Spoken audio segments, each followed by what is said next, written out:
Hello students. तो जैसा कि मैंने पिछले वीडियो में कहा था कि हम लोग नेक्स्ट वीडियो में एक्सरसाइज 3.1 कंप्लीट करेंगे। तो आज मैं आपके सामने एक्सरसाइज 3.1 लेके उपस्थित हुआ हूँ और आज इस एक्सरसाइज को हम लोग कंप्लीट करेंगे। तो चलिए स्टार्ट करते हैं एक्सरसाइज 3.1। जैसा कि आप देख पा रहे होंगे कि पहला क्वेश्चन आपके सामने है और मैं आप लोगों से रिक्वेस्ट करूंगा कि आप लोग अपनी जो बुकें हैं वो अपने सामने रखें ताकि आप क्वेश्चन अच्छे से पढ़ पाएँ। हालांकि मैं आपको दिखा रहा हूँ, फिर भी आप अपनी बुकों को अपने पास रखें, आपके लिए आसान रहेगा। In a matrix A is equals to, एक मैट्रिक्स आपको दिया गया है फर्स्ट क्वेश्चन में और नीचे तीन चीज़ें और तीन पार्ट हम कह सकते हैं कि हमसे पूछे गए हैं। फर्स्ट पार्ट में हमसे पूछा गया है the order of a matrix. Second part में हमसे पूछा गया है द नंबर ऑफ एलिमेंट्स, इसमें कितने एलिमेंट्स हैं। और थर्ड पार्ट में पूछा गया है right the elements A13, A21, A33, A24 and A23। तो आइए एक एक पार्ट को हम लोग कंप्लीट करते हैं क्योंकि हम इन सारे कॉन्सेप्ट्स के बारे में जानकारी ले चुके हैं।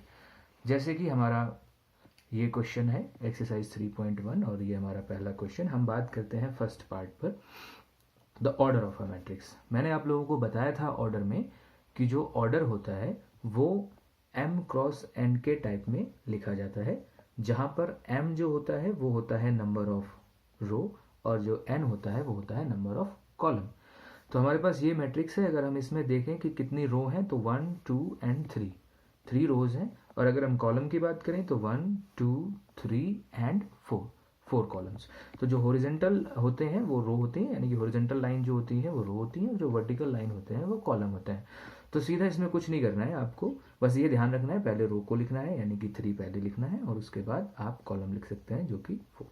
बस आप ऐसा छोड़ दीजिए, ये आपका ऑर्डर होगा इस मैट्रिक्स का। सेकेंड पार्ट पे चलते हैं, द नंबर ऑफ एलिमेंट्स। मैंने कहा था एक तरीका तो ये है कि आप इस सारे एलिमेंटों को काउंट कर लीजिए या फिर ये जो ऑर्डर आया है इसका प्रोडक्ट कर दीजिए। जो प्रोडक्ट इसका आएगा वही होगा नंबर ऑफ एलिमेंट। तो अगर हम 3 4 जार करेंगे तो 3 4 जार हो जाएगा 12। सो 12 एलिमेंट्स होंगे इस मैट्रिक्स में। अगर आप काउंट करेंगे तब भी वही निकलेगा, 1 2 3 4 5 6 7 8 9 10 11 and 12। Moving towards the next part, तो वो है हमारे पास थर्ड पार्ट। थर्ड पार्ट में हमसे पूछा गया कि भाई बताइए कि A13 की वैल्यू क्या होगी। 13, मैंने इसका मतलब आप लोगों को समझाया था। 13 मतलब एक ऐसा एलिमेंट जो पहली रो में हो लेकिन कॉलम जो होना चाहिए वो तीसरा उसके सामने आना चाहिए। तो अगर हम रो की बात करें तो ये हमारी पहली रो होती है, ये हमारा दूसरी रो होती है, ये हमारी तीसरी रो होती है।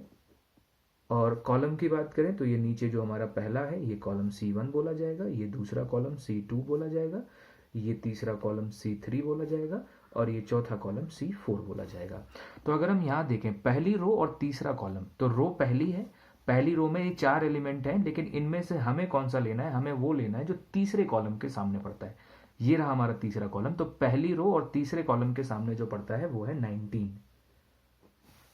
ऐसे ही अगर हम बात करें A21, इसका मतलब जो पहले लिखा है वो रो है, तो दूसरी रो और कॉलम कौन सा होना चाहिए, पहला। तो दूसरी रो के ये सारे एलिमेंट हैं, इसमें पहला यानी कि C1 के सामने कौन पड़ता है, तो वो है 35। ठीक है। ऐसे ही हमारे पास है A33। तो A33 की अगर हम बात करें तो A33 मतलब तीसरी रो तीसरा कॉलम, ये रहा तीसरी रो और तीसरा कॉलम मतलब ये, तो इसकी वैल्यू कितनी हो जाएगी, -5।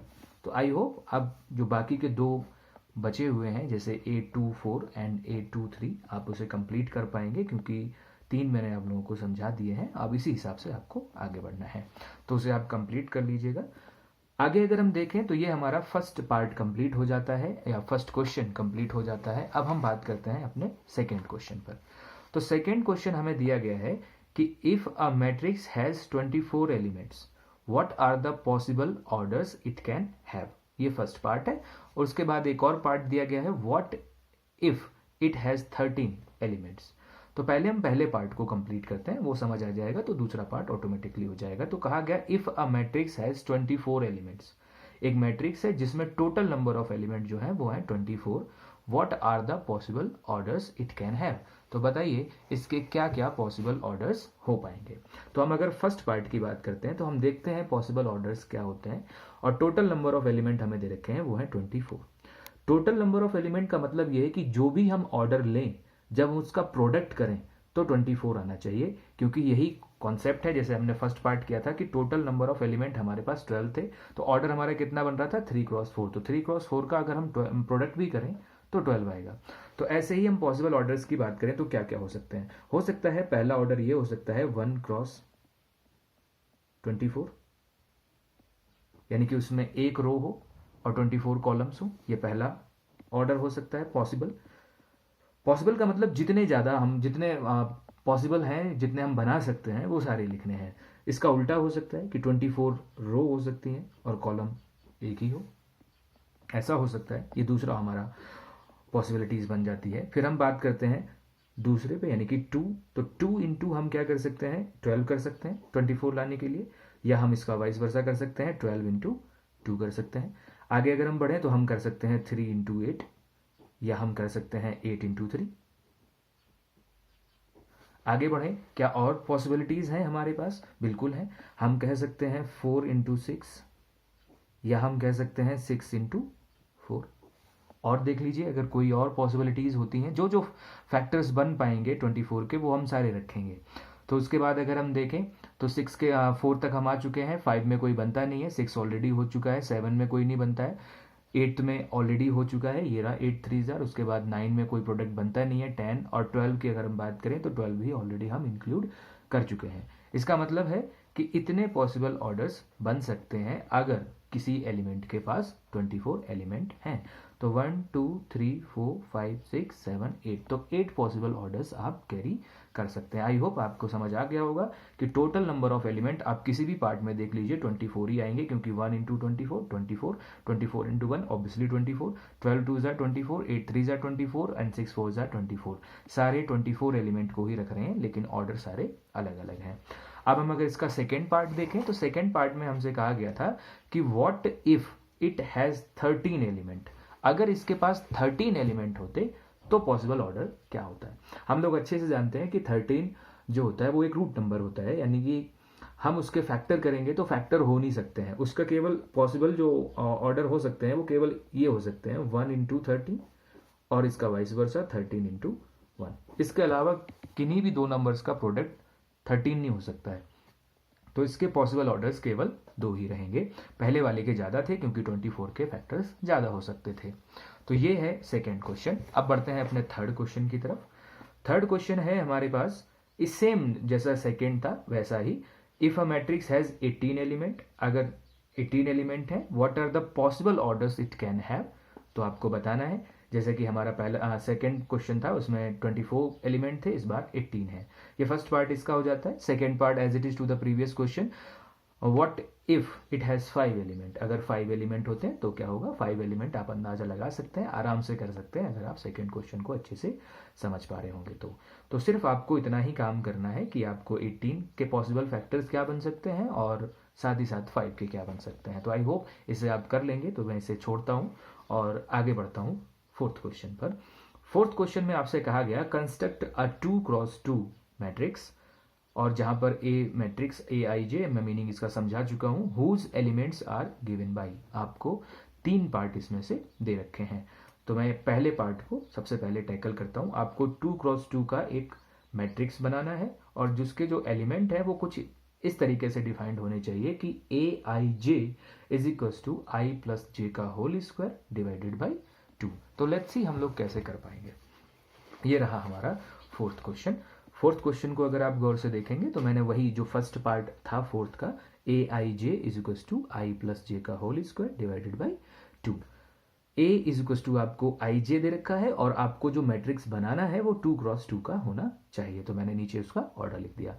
2x2 का अगर हम बनाना चाहते हैं मैट्रिक्स तो उसकी जनरल फॉर्म किस तरीके की दिखाई देगी। तो उसकी जनरल फॉर्म कुछ इस तरीके की होगी कि A11 A12 A21 और A22। 2x2 मतलब 2 रो और 2 कॉलम। तो आप देख पा रहे हैं इसमें 2 रो हैं और 2 कॉलम है। तो हमें पता करना है A11 की वैल्यू। इसका मतलब A11 वो एलिमेंट होता है जब आपकी रो 1 हो और कॉलम भी 1 हो। अब जैसे आपको एक रिलेशन दे रखा है ए आई J is to I plus J का होल स्क्वायर। मैंने इंट्रोडक्शन क्लास में आपको बताया था कि यहाँ पर जो आई होता है वो रो को रिप्रेजेंट करता है और जो जे होता है वो कॉलम को रिप्रेजेंट करता है। अगर हम A11 निकालना चाहते हैं तो A11 का मतलब है कि जहां पर भी रो है वो 1 होनी चाहिए, कॉलम 1 होना चाहिए। इसका मतलब इस केस में I 1 है और J भी 1 है, तो हम वही निकालते हैं A11। तो हमने A11 निकालने के लिए इस रिलेशन में जहां पर I है वहां भी 1 पुट कर दिया और जहां पर J है वहां पर भी 1 पुट कर दिया, तो 1 + 1 और बाकी होल स्क्वायर और डिवाइडेड बाई 2। इसको कैलकुलेट किया तो आंसर आया 2। इसका मतलब है कि A11 की जो वैल्यू है वो 2 है। ऐसे ही हम बात करते हैं A12 के ऊपर, तो इस बार कुछ नहीं करना है, I की जगह 1 रखना है और J की जगह रखना है 2 अपने गिवन रिलेशन में। वो रिलेशन दिया ही इसलिए गया है, तो हम अपने रिलेशन में रखते हैं 1 + 2 का होल स्क्वायर डिवाइडेड बाई 2, तो आप उसे कैलकुलेट कर देंगे 9/2। सिमिलरली A21, तो A21 में भी आप I की जगह 2 पुट कर देंगे, J की जगह 1 और ऐसे ही A22 इसे कैलकुलेट कर लेंगे। तो आपको सारी वैल्यूज पता लग गई कि A11 ये है, A12 ये है, A21 ये है और A22 ये है। सारी वैल्यूज को उठा के इस जनरल मैट्रिक्स में आप रख देंगे, तो A11 की वैल्यू 2 थी, A12 की वैल्यू 9/2 थी, A21 9/2 था और A22 8 था। तो बस हमें यही 2 × 2 का एक मैट्रिक्स बनाना था और हमने देख लीजिए कुछ नहीं किया है, जो रिलेशन है उसी में जो भी 2 × 2 में एलिमेंट बनते हैं 1 1 1 2 2 1 2 2 उठा के वैल्यूज पुट कर दी और हमारा एक मैट्रिक्स बन जाता है। अब अगर इसी बेस पर आप देखेंगे अपने बाकी के दो पार्ट, ए आई जे एक रिलेशन दे रखा है आई जे में, तो वही प्रोसेस अपनाना है। A11 निकालने के लिए आप आई की जगह 1 कर देंगे, जे की जगह 1 कर देंगे, तो 1/1 1 आ जाएगा। और ऐसे ही से थर्ड पार्ट में अगर आप देखेंगे तो थर्ड पार्ट में भी एक रिलेशन है, मतलब सिमिलर टाइप है, कोई नया टाइप नहीं है। सिर्फ आपको जैसा फर्स्ट पार्ट आपने अटेम्प्ट किया है वैसे ही सेकेंड और थर्ड अटेम्प्ट करने हैं, बट कंडीशन थोड़ी सी अलग हो गई है, तो इसीलिए मैट्रिक्स हर बार को अलग बनेगा। तो मैं इन दोनों पार्टों को छोड़ देता हूँ। अगर कोई भी आपको दिक्कत हो तो आप मुझे कमेंट बॉक्स में कमेंट करिए और मैं उसका सोल्यूशन आपको दे दूंगा। बात करते हैं 5th क्वेश्चन पर। तो 5th क्वेश्चन हमारे पास वैसा ही टाइप है जैसा कि हमने 4th किया है, लेकिन थोड़ा सा वो लेंदी कर दिया, क्योंकि इस बार जो हमें मैट्रिक्स कंस्ट्रक्ट करना है वो होना चाहिए 3 × 4 का। 3 × 4 का मतलब उसमें 3 रो होनी चाहिए और 4 कॉलम होने चाहिए। तो ऑब्वियसली एलिमेंट बढ़ जाएंगे क्योंकि 3 4 12 हो जाएंगे। पिछली बार 2 2 4 एलिमेंट ही थे, तो इस बार हमें 12 एलिमेंट निकालने पड़ेंगे। Whose elements are given by, और कंडीशन आपको वैसे ही दे रखी है जैसे कि हमारे 4th क्वेश्चन में थी। तो दो कंडीशन, दो पार्ट हमें दे रखे हैं, तो हम एक पार्ट को टैकल करेंगे जो कि हमारा फर्स्ट पार्ट है। फर्स्ट पार्ट को हम आराम से कर पाएंगे, मैं आपको हिंट दे दे रहा हूँ, सेम वैसे ही करना है। तो आइए देखिए, थोड़ा सा मैं अगर कॉपी पे आपको शो करने की कोशिश करूँ तो मैंने 5th क्वेश्चन उठाया। 5th क्वेश्चन में आप देख पा रहे होंगे कि आपको ए आई जे एक रिलेशन दे रखा है और ए आई जे इज टू है 1/2 मॉड ऑफ -3i + j।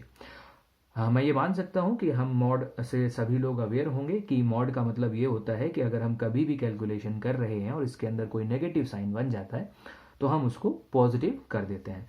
तो अगर हम देखें कि हमें 3 × 4 का निकालना है तो उसकी जर्नल फॉर्म क्या होगी, तो जर्नल फॉर्म आपके सामने है। 3 × 4 मैट्रिक्स की जर्नल फॉर्म आप देख सकते हैं, A11 A12 A13 A14 आपके सामने है। इसमें 3 रो हैं, 1 2 एंड 3, और इसमें कॉलम 4 है, इसीलिए इसका ऑर्डर है 3 × 4। तो इसका मतलब हमें इस बार थोड़ा सा लेंदी प्रोसेस करना है क्योंकि 12 एलिमेंट हमें निकालने हैं। A11 निकालने के लिए आप गिवन रिलेशन में जहां I है वहां 1, जहां J है वहां 1, अगर नेगेटिव बनता है तो आप पॉजिटिव करके उसको बाहर निकाल लीजिए। ऐसे ही 1 2 1 3 1 4। आई होप कैलकुलेशन है, कोई बहुत ज़्यादा टफ पार्ट नहीं है, बहुत ईजी कैलकुलेशन है अकॉर्डिंग टू 12th स्टैंडर्ड, तो आप आराम से कर पाएंगे और सारी वैल्यू उठा के इसी में पुट कर दीजिएगा। आपको एक 3 × 4 का मैट्रिक्स बन जाएगा विद दिस गिवन रिलेशन।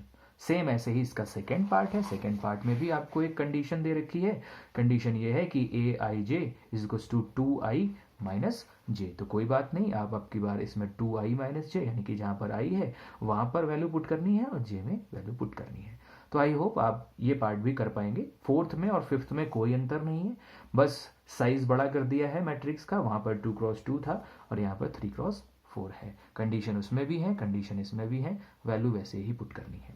चलिए बढ़ते हैं क्वेश्चन नंबर 6 की तरफ। क्वेश्चन नंबर 6 में कहा गया, find the values of x, y and z from the following equations.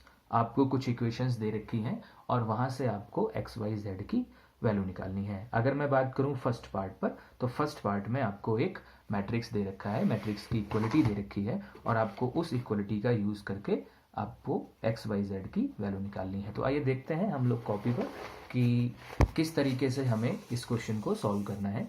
तो अगर आप कॉपी पे देखेंगे तो आप पाएंगे कि आप देख रहे हैं ये है 6 का फर्स्ट पार्ट, यही आपको फर्स्ट पार्ट में कंडीशन दे रखी है, दो मैट्रिक्सेस दे रखे हैं और वो दोनों इक्वल हैं। जब मैंने इंट्रोडक्शन कराया था मैट्रिसेस का, तो मैंने कहा था, एक टॉपिक पढ़ाया था आपको, equality of matrices. Equality of matrices में ये था कि कोई भी दो मैट्रिक्स इक्वल तब हो सकते हैं जब उन दोनों के ऑर्डर सेम हो। तो यहाँ पर इक्वल लगा है, क्या इन दोनों के ऑर्डर सेम है? बिल्कुल सेम है। इसका ऑर्डर है 2x2, तो इसका भी ऑर्डर है 2x2। तो ऑर्डर तो दोनों में सेम है। उसके बाद इसकी एक और कंडीशन होती थी, दो कंडीशंस होती थी। पहली कंडीशन होती थी कि ऑर्डर सेम होना चाहिए, तो पहली कंडीशन हमारी फुलफिल होती है। दूसरी कंडीशन ये होती थी कि इनके करस्पॉन्डिंग एलिमेंट बराबर होने चाहिए। तो अगर करस्पॉन्डिंग एलिमेंट बराबर होने चाहिए तो हमने वही कंडीशन लगा ली कि जब ये दोनों मैट्रिक्स इक्वल हैं तो इनके करस्पॉन्डिंग एलिमेंट भी इक्वल होंगे। तो equating the corresponding elements, then अगर हम इनके करस्पॉन्डिंग एलिमेंट इक्वेट करते हैं, कंपेयर करते हैं, तो ये है a11 की पोजीशन इस मैट्रिक्स में, इस मैट्रिक्स में a11 की पोजीशन है y। अगर दोनों इक्वल है तो इनकी एक करस्पॉन्डिंग एलिमेंट इक्वल होने चाहिए। इसका मतलब यहाँ से जब हम y = 4 करेंगे तो आराम से हमें y की वैल्यू मिल जाएगी, y = 4। ऐसे ही अगर हम यहाँ आए, ये पोजीशन है a21 की, यहाँ पर a21 है 1, तो इसका मतलब है x = डायरेक्टली हमें मिल जाएगा 1। और अगर हम यहाँ बात करें तो ये पोजीशन है a12 की और यहाँ पर है a12 3, तो यहाँ पर हम z कंपेयर करेंगे और सीधा निकल जाएगा z = 3। तो बहुत ईजी है, सिर्फ आपको इक्वलिटी ऑफ मैट्रिसेस का कॉन्सेप्ट पता होना चाहिए कि जहां पर अगर कोई भी दो मैट्रिक्सेस जो हैं वो इक्वल हैं तो उनके करस्पॉन्डिंग एलिमेंट आप इक्वेट कर सकते हैं या कंपेयर कर सकते हैं। तो वही हमने किया हुआ है। ऐसे ही हमें 6 का सेकेंड पार्ट दिया गया है। अगर आप अपनी बुक में देखेंगे तो आपको 6 का सेकेंड पार्ट मिल जाएगा। तो मैं सेकेंड पार्ट भी कर देता हूँ क्योंकि फर्स्ट पार्ट बहुत ज़्यादा ईजी था, शायद हो सकता है सेकेंड में कोई प्रॉब्लम आए, तो मैं सेकेंड पार्ट को टैकल करता हूँ। सेकेंड पार्ट में फिर से एक इक्वलिटी दे रखी है आपको मैट्रिसेस की, तो हमने दो मैट्रिसेस के इक्वल के जो कॉन्सेप्ट है वो लगा दिए, वही सेम जैसा प्रीवियस कॉन्सेप्ट में किया था कि भाई इक्वेटिंग द करस्पॉन्डिंग एलिमेंट्स। तो हमने करस्पॉन्डिंग एलिमेंट्स इक्वेट कर दिए। यहाँ पर अगर आप देखेंगे तो x + y किससे इक्वेट होगा? 6 से, क्योंकि ये पहला 6 के साथ जाता है तो हमारा 6 के साथ इक्वेट हो जाएगा। तो x + y = 6। ऐसे ही 5 + z के करस्पॉन्डिंग कौन आता है? तो वो होता है 5। तो 5 + z = 5। यहाँ से आप तुरंत निकाल पाएंगे z = 0। तो z हमें पता लग गया। और अगर हम एक तीसरी इक्वलिटी कंपेयर करेंगे तो वो है हमारे पास xy = 8। तो xy = 8 आ गया। तो z तो हमने निकाल दिया और बाकी अब बात रह गई x और y की। उसके लिए हमारे पास ये दो इक्वेशंस बनी हुई हैं, एक पहली और एक दूसरी।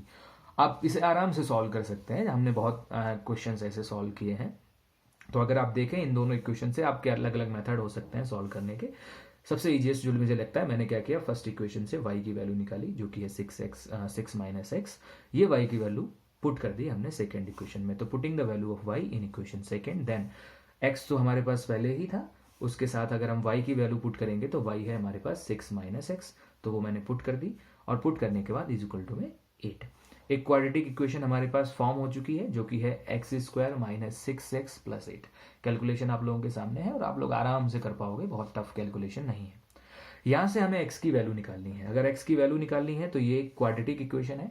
हम लोगों ने इसके फैक्टर करने सीखे हैं क्वाड्रेटिक इक्वेशन के। 10th क्लास में हमने एक चैप्टर पढ़ा था क्वाड्रेटिक इक्वेशन, वहाँ पर हमने फैक्टर करने सीखे थे कि हमें 8 के ऐसे फैक्टर करने हैं कि -6 मिल जाए, प्रोडक्ट करने पर 8 आना चाहिए और सम करने पर -6 आना चाहिए। तो हमें अच्छे से पता है, आई होप आप आराम से कर पाएंगे। x² - 4x - 2x, और मैंने यहाँ से कॉमन लिया और x की वैल्यू निकाल दी। x की दो वैल्यूज हो गई हमारे पास, एक 2 और एक 4। अब एक एक करके हमें इनके करस्पॉन्डिंग y की वैल्यू निकालनी पड़ेंगी। तो मैंने लिखा है कि व्हेन x = 2 देन हमारे पास एक रिलेशन है y = 6 - x। तो हमने इस कंडीशन से y = 6 माइनस और x जब हमने 2 लिया है तो y कितना आया है 4, और हमारे पास x की एक और वैल्यू है 4। तो व्हेन x = 4, जब हमारे पास x = 4 रखेंगे उसी रिलेशन में तो हमें मिलेगा y = 6 - 4 which is 2। It means जब x 2 है तो y 4 है और जब x 4 है तो y 2 है। तो पॉसिबल वैल्यूज क्या क्या है, हमने सपोज ये वाला रिलेशन पहले लिया तो x2 y4, तो 2,4, और z तो ऑब्वियसली हमारे पास हर पार्ट के लिए 0 ही है तो ये 0 रहेगा। और अगर हम दूसरा केस देखें तो जब x4 होगा तो y2 होगा और z ऑब्वियसली फिर भी 0 ही होगा। तो दो ये पॉसिबल आंसर्स हमारे पास बन सकते हैं, एक 2,4,0 और एक 4,2,0। तो ये होता है हमारा सिक्स्थ का सेकेंड पार्ट।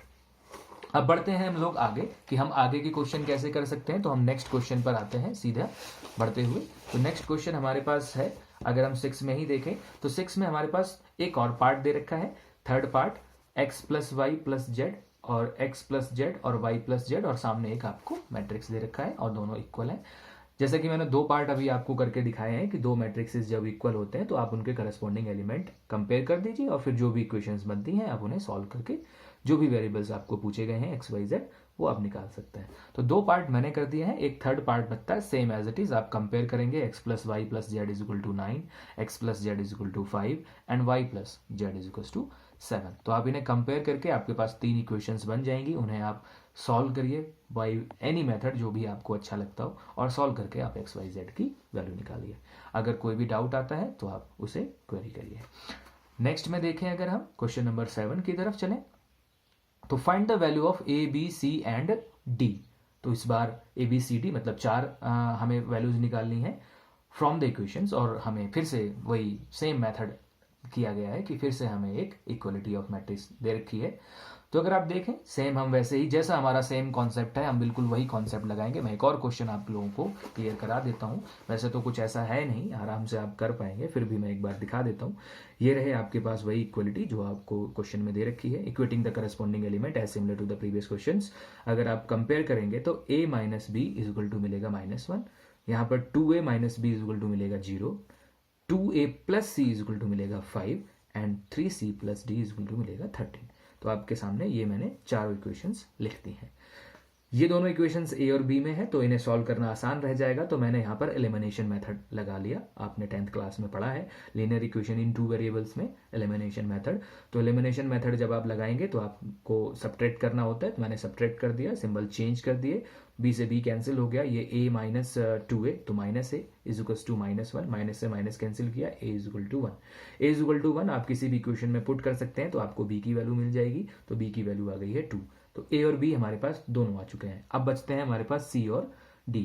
जैसे कि आप ये इक्वेशन देखेंगे जो हमने इक्वेट करके निकाली थी 2a प्लस सी, अगर आप यहां से देखें a तो a आपको पता है a इज इक्वल टू 1 है, अगर हम a इज इक्वल टू 1 यहाँ पुट कर दें तो c हमें डायरेक्ट मिल जाएगा, c is equal to 5 minus 2 और a की जगह 1, तो इसका मतलब हो गया 5 माइनस 2 विच इज 3। तो c भी हमारे पास निकल गया कि c की वैल्यू 3 है। तो अब हम a निकाल चुके हैं, b निकाल चुके हैं और c निकाल चुके हैं, अब बचता है d। तो एक और हमारे पास इक्वेशन है 3c प्लस d, यहाँ से आप d निकालने के लिए इस 3c को उधर लेके जाएंगे और c की जगह वैल्यू पुट कर देंगे जो कि है आपके पास 3, वैल्यू पुट करिए तो 13 माइनस 9 विच इज 4। तो आपके पास सारी वैल्यूज आ जाती हैं, a1 है, b2 है, c3 है और d4 है। तो ये होता है हमारा 7th क्वेश्चन कंप्लीट। आप देख सकते हैं कोई भी हार्डनेस नहीं है, जैसे कि हमने बाकी दो क्वेश्चन किए थे कंपेयर करके, सेम ऐसे ही ये किए हैं। अब बढ़ते हैं हम लोग अपने नेक्स्ट क्वेश्चन की तरफ जो कि है हमारा 8वां क्वेश्चन। यहाँ से हमारे ऑब्जेक्टिव शुरू हो जाते हैं जो कि 3 ऑब्जेक्टिव हमें दे रखे हैं एक्सरसाइज में। तो देखते हैं ऑब्जेक्टिव में क्या कहा गया है। बहुत सिंपल कॉन्सेप्ट है, a is equal to a I j m cross n, order आपको दे रखा है उसका, is a square matrix if. अगर ये a जो है वो एक स्क्वायर मैट्रिक्स होगा तो इन 4 ऑप्शंस में से कौन सा ऑप्शन सही होगा।